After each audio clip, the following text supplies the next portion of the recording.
వెంకటరమణ గారు 3 రోజుల నుంచి డాక్టర్ సుధాకర్ ఏంటి చనిపోయింది వేధింపులు తట్టుకోలేక కదా ఇట్లాంటి కోకొల్లలు చెప్పుకుంటూ పోతే ఉంటాయి వాళ్ళవి వేధింపులు తట్టుకోలేక అంటే సాధారణంగా చనిపోయిన సాధారణ మరణాలను కూడా వేధింపులు ఇది ఒక కొత్త ట్రెండ్ ఇంతకుముందు ఏంటి రాజశేఖర రెడ్డి గారు చనిపోతే మామూలు సాధారణ మరణాలు ఉంటే వాటిని ఆత్మహత్యలు చేసుకొని చనిపోయినారంటారు జగన్మోహన్ రెడ్డి గారికి రాయి తగిలినప్పుడు ఒక 5-6 మంది ఎవరో చనిపోయారంట ఏది కనతకు రాయి తగిలినలేదు కదా మొన్న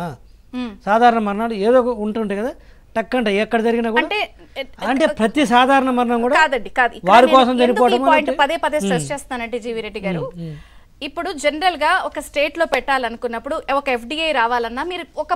హైలైట్ చేస్తున్నారు రీబిల్డ్ ఏపీ మాకు ఇంత పెద్ద కోస్ట్ లైన్ ఉంది మేము ఇన్ని ఫెసిలిటీస్ చేస్తాం ఇంత ఫీజిబిలిటీ ఇలా మాట్లాడుతున్నప్పుడు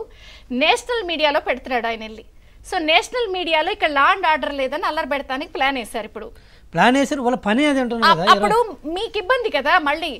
మర్చిపోతే చెడేది అన్నట్టు మీరు కొంత చర్యలు తీసుకోకండి ఇప్పుడు రెండోసారి నిజంగా ఆయన వస్తే చంద్రబాబు గారిని ఈ పాటికి అరెస్ట్ చేసేవారు కదా ఇప్పుడు వాళ్ళ మాదిరి మనం ఉండలేరు కరెక్టే కానీ ఇప్పుడు ఇలాంటి డిస్టర్బెన్స్ క్రియేట్ అవుతూ నేషనల్ మీడియాలో మీకు పెట్టుబడులు రాకుండా ఒక ప్లాన్ ఆఫ్ గేమ్ వెళ్తున్నప్పుడు ఏం చేస్తారు ఇలాంటి మనస్తత్వం ఉండబట్టే జగన్మోహన్ రెడ్డి గారిని 14లో తెలియక 67 సీట్లు ఇచ్చారు 19లో 151 ఇచ్చారు ఇక వారు వచ్చిన తర్వాత వాడు ఏంటో పూర్తిగా తెలిసింది కాబట్టి 11కు పడేసారు తనని ఇప్పుడు ఇందాక ఆయన చెప్తాడు జగన్ ఉంటే ఈ స్కీమ్ వచ్చింది జగన్ ఉంటే ఆ స్కీమ్ వచ్చింది నువ్వు ఉన్నప్పుడు ఆ స్కీమ్ ఈ స్కీమ్ వేసినా నీకు 11 వేశారు ఆ విషయం మర్చిపోతున్నావు నువ్వు 11 వేసిన తర్వాత నీకు 11 సీట్లు వచ్చిన తర్వాత కూడా నువ్వు మళ్ళీ వచ్చేయని చెప్పేది నిన్న నేను ఈ స్కీమ్ వచ్చేది ఆ స్కీమ్ వచ్చేదని ఆ స్కీములు ఇచ్చిన తర్వాతనే కదా నేను 11కు పడేసింది నీకు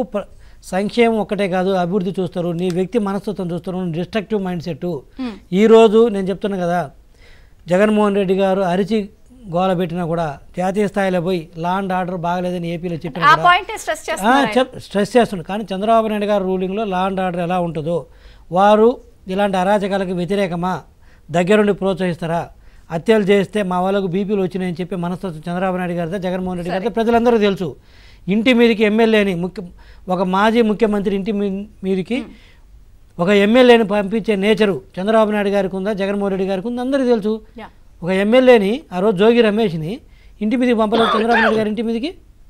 మీరు అవన్నీ చేయట్లేదు అందుకే మీకు అంటారు ఈ రోజు అంటే జగన్మోహన్ రెడ్డి గారిని 10 సంవత్సరాల తన మనస్తత్వం ఏంటో తెలియక ప్రజలు నమ్మారు వ్యాపారస్తులు నమ్మారు ఈ రోజు ఎవరు నమ్మరు తను ఢిల్లీలో కాదు అమెరికాలో పోయి కూర్చొని చేసుకున్నా కూడా నమ్మే పరిస్థితి లేదు అసెంబ్లీకి ఎగ్గొట్టడం కోసం రేపు ఢిల్లీ పోతాం పార్లమెంట్ సెషన్లో కూడా ఎత్తుతారు అరే 22వ తేదీ నుంచి అసెంబ్లీ సెషన్స్ నడుతుంటే వచ్చి ఏడ మాట్లాడకుండా పోయి ఢిల్లీలో నీకేం పని నిన్న ఎన్ఐఏ కోర్టుకు పోకుండా వచ్చేసి నీకు ఇదేం పని మళ్ళీ 24 అది అయిపోగానే బెంగళూరు వెళ్ళిపోతున్నట ఆల్రెడీ షెడ్యూల్ ఇచ్చారు రేపు ఢిల్లీలో ధర్నా అన్నావు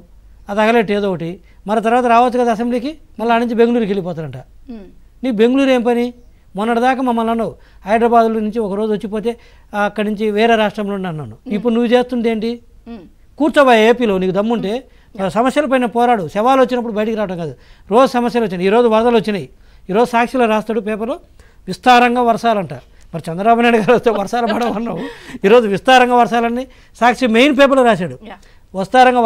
వర్షాలు వచ్చాయని చెప్పాడు సమస్యలను పట్టించుకోవట్లేదు ప్రభుత్వం అన్నాడు నువ్వు ప్రతిపక్షంగా అఫ్కోర్స్ ప్రతిపక్ష నేత లేదు